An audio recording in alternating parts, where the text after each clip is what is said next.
Hello guys, welcome back to Mimi's life channel. இன்னைக்கு நம்ம எங்கே வந்திருக்கோம்னு பார்த்தீங்கன்னா, சவுகார்பேட்டில் இருக்க நாராயணி முதலி ஸ்ட்ரீட் தான். ஆக்சுவலாக நான் ஜுவல்லரிக்கா அண்ட் பிரேஸ்லெட் மேக்கிங் பிஸ்னஸ்லாம் பண்ணுறப்போ நான் அதை பற்றின இன்ஃபர்மேஷன்ஸ் டியூட்டோரியல்ஸ்லாம் போட்டிருப்பேன். அதுக்கு நிறைய பேர் மெட்டீரியல்ஸ் எங்கே வாங்குறீங்கன்னு கேட்டதுக்கு நான் கமெண்ட்டும் பண்ணியிருப்பேன். ஸ்டில் நிறைய பேர் அந்த லொக்கேஷன் தெரியலன்னு சொல்லிட்டு இருந்தாங்க. அதனால நான் டைரெக்டாகவே நம்ம போகிற ஷாப்பெல்லாம் வீடியோ எடுத்து காட்டலான்னு ரொம்ப நாளாக நினச்சிட்டு இருந்தேன். பட் ஒரு வாட்டி போகிறப்போ வீடியோ எடுக்க முடியாமல் போயிடும். ஸோ இந்த வாட்டி கரெக்டாக ஞாபகம் வந்ததுனால நான் வீடியோ எடுக்க ஆரம்பித்தேன். பட் நாராயண முதலி ஸ்ட்ரீட்லேயும் சரி, பெருமாள் முதலி ஸ்ட்ரீட், இந்த 2 ஸ்ட்ரீட்லேயுமே நிறைய ஷாப்ஸில் சாம்ஸ் கிடைக்கும். பட் ஒரு சில ஷாப்ஸில் தான் தனித்தனி பீசஸாக எடுக்க அலோவ் பண்ணுவாங்க. இல்லைனா பெரும்பாலான ஷாப்ஸில் இப்போ நான் ஒரு பாண்டா சாம்னா அதே டிசைனில் மினிமம் நான் 8 பீஸ் எடுத்தால் தான் அது என்னால் வாங்க முடியும். ஸோ நான் நாராயண முதலி ஸ்ட்ரீட்டில் ஒரு இடத்துல வாங்கிட்டு இருந்தேன்.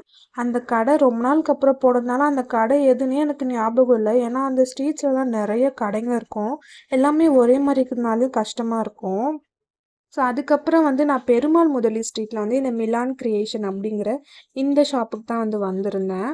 இது நான் 2 ஷாப்பில் வாங்குவேன். ஃபஸ்ட்டு நாராயண முதலி ஸ்ட்ரீட்டில் ஒரு ஷாப்பு, பெருமாள் முதலி ஸ்ட்ரீட்டில் இந்த ஷாப்பு. இந்த ஷாப்பில் வந்ததும் எனக்கு நிறைய பொருள் கிடச்சிது. நான் தேடின மாதிரி இன்ஃபினிட்டி, மேக்னெட் எல்லாமே கிடச்சிது. அந்த கலெக்ஷன்ஸுமே நான் உனக்கு முதலையே காமிச்சிருப்பேன். ஸோ அந்த லொக்கேஷன், அந்த ஃபோட்டோ சொன்னாலுமே கண்டுபிடிக்க கஷ்டமாக இருக்குன்னு சொல்லி தான் நான் வீடியோவுமே எடுத்தேன். இது பக்கத்தில் பார்த்தீங்கன்னா அசோக் குமார் கோ அப்படிங்கிறது இருக்குது. இந்த மெயின் ரோடு உங்களுக்கு தெரியும். பெருமாள் முதலி ஸ்ட்ரீட்குள்ளே போனீங்கன்னா ஒரு 100 மீட்டர் டிஸ்டன்ஸ்லேயே இந்த கடை இருக்குது. பெருமாள் முதலி ஸ்ட்ரீட்க்கு வெளியே பார்த்தீங்கன்னா அந்த கோயிலெல்லாம் தெரியும்.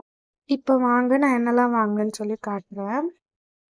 எனக்கு பாண்டா சாம்ஸில் நிறைய ஆர்டர்ஸ் வந்துருந்துச்சு. ஸோ அதுதான் நான் மெயினாக போயிருந்தேன். ஸோ பாண்டாலேயே ஒரு 4 வெரைட்டிஸ் கிட்ட இருந்துச்சு. நான் அந்த பாண்டாவும், அப்புறம் இந்த கேட் பிளாக் அண்ட் ஒயிட்டில் இருந்துச்சு. நான் பிளாக் கலர் எடுத்தேன். அண்ட் ஹார்ட்டில் பிளாக் அண்ட் ஒயிட் மேட்சிங்காக போடுற மாதிரி எடுத்திருந்தேன். அப்புறம் ஒரு இன்ஃபினிட்டி சாம், அப்புறம் இந்த பேர்ல் பிளாக் கலரில் எனக்கு ஒரு கிரேஸிங்க. ஸோ பிளாக் கலரில் இந்த 3 அந்த மாதிரி பிளாக் கலரில் அதிகமாக சூஸ் பண்ணேன். அண்ட் பாண்டாவில் இந்த மாதிரி ஒரு சாம் எடுத்திருந்தேன். நான் உங்களுக்கு ஸ்லோவாக காட்டுறேன் இந்த என்னென்ன சாம்ஸ்லாம் இருந்துச்சுன்னு. நான் வாங்கின சாம்ஸு வீடியோ எடுத்திருந்தேன். நான் வாங்காத சாம்ஸு அவங்கள ரொம்ப தொல்லை பண்ணாமல் அங்கே இருந்த பாக்ஸஸில் மட்டும் கொஞ்சம் நான் வீடியோ எடுத்து காமிச்சிருப்பேன்.